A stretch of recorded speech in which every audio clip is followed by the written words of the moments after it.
Clay is among the oldest traditional art forms.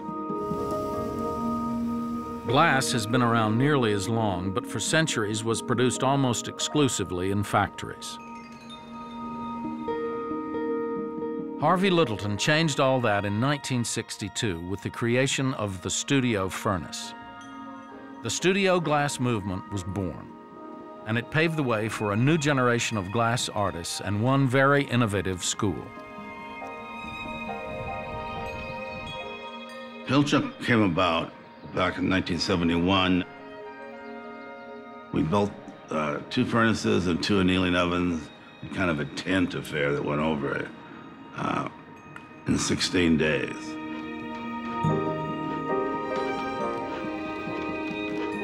And we also each had to build our own shelter, and it was raining a lot. Everybody had some kind of little camp they staked out, but everybody loved doing it. I thought we'd do it for one summer, and everything just went just right, and some patrons, the Haubergs, gave us some money to keep it going.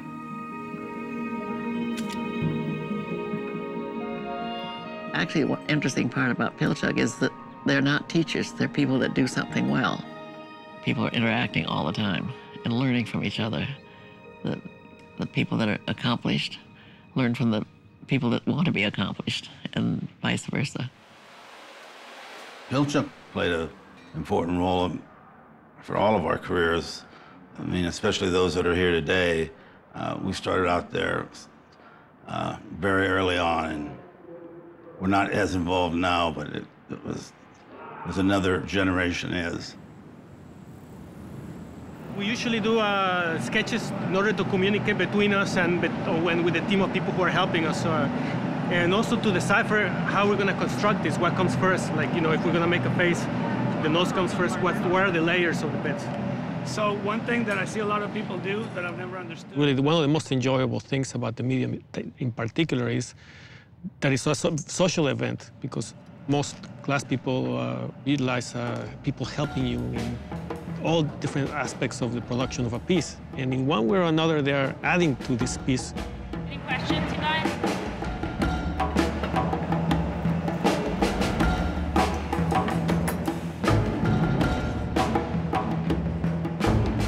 It's fascinating when the dance between the people to produce this thing goes along and people are actually contributing and they feel free to do so. Keep it turning, Jimmy, keep it turning. Okay, now blow. Glass students, sometimes they're fearless because they haven't been taught how to blow glass, and therefore they grab it and take it places. And it's fascinating to see somebody who just doesn't, you know, that won't be stopped. Ready?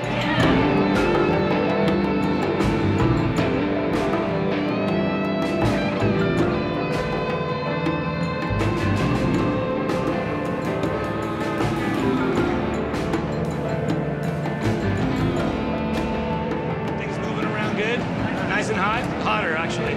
Go ahead and go in this glory hole for a second. Go in there. Heat it up some more. Yeah, go ahead. Till you can't stand it, then bring it. That's when it's perfect, when you can't take it. Good, all right, come on out. Nice. Straight up and down. Bring it up to him. You're gonna hold it right there in the air. Good. Just so.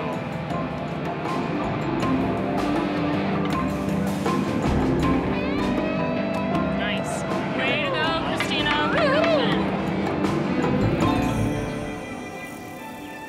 One thing that I think was just amazing is to go on a hillside for 2 weeks in such a beautiful place. It's just wonderful to sort of immerse yourself and not think about anything else but the work you're doing. You just uphold it.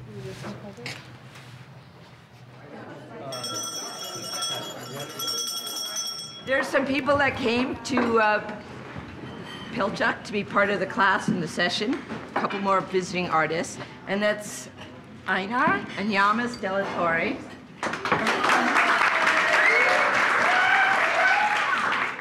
They're going to be involved. It's a little microcosm that happens here. Sometimes they call it the Pilchuck bubble. Right after lunch. It's not uncommon to hear that this place has changed somebody's life. We usually like to take over a pallet, so it can be I've known Einar and Jamex De La Torre for many years.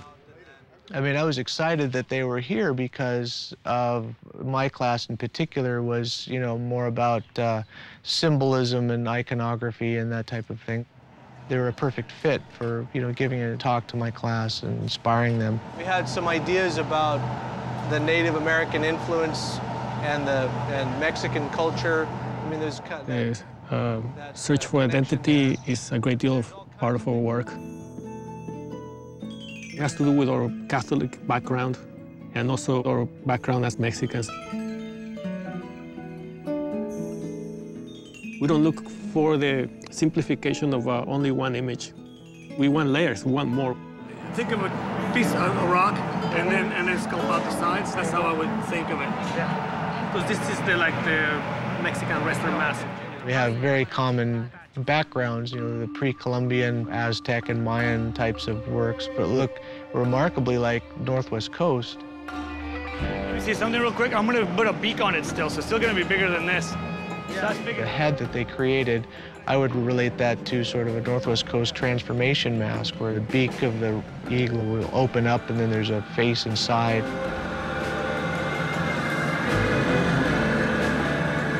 Slice of pizza.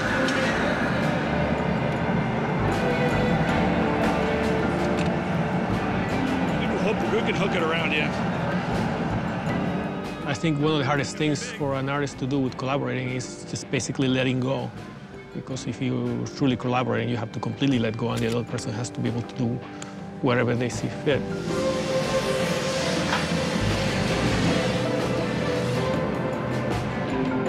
Marcus over here.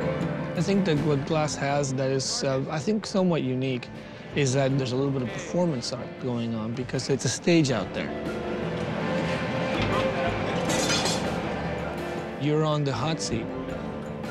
You can't just stop and say, well, let me see it, let me think about it. There's a the show must go on kind of attitude because the furnaces are hot.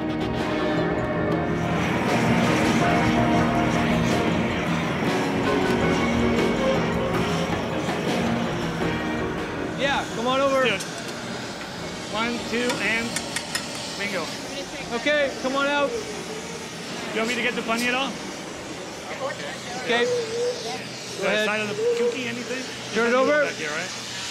Okay, push. Native cultures have a sort of defining historical connection to beads and glass. So what we're doing today, working with sculpture and hot glass, it's sort of an extension of that.